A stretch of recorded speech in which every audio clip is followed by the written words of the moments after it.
story begins with the protagonist of the story, the Baskerville family's hound. Victor Van Baskerville's head on a guillotine.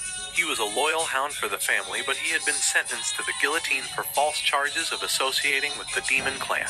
As he faced his death, he made a vow that if he were to live again, he would not live as a hound again. Afterwards, Victor woke up in a cradle, disoriented and confused. He thought he might be in hell, as his surroundings were loud and his body felt heavy. It looked like Victor was currently at a nursery, as there were many children there, all of them crying.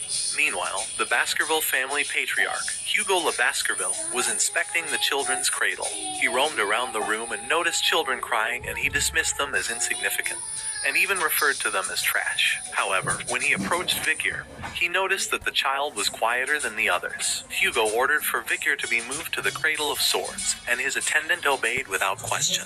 As Victor lay in the cradle, he looked up at Hugo with pure hatred in his eyes. He knew that Hugo was the main culprit behind his false charges and subsequent execution.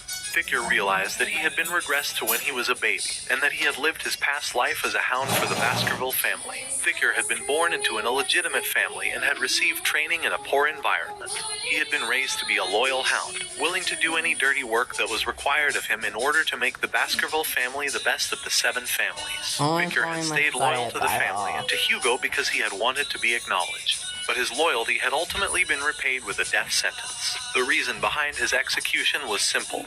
He knew too much. Victor swore that he would never live that life again and that he would take his revenge. However, with his newborn body, he knew that he couldn't do anything.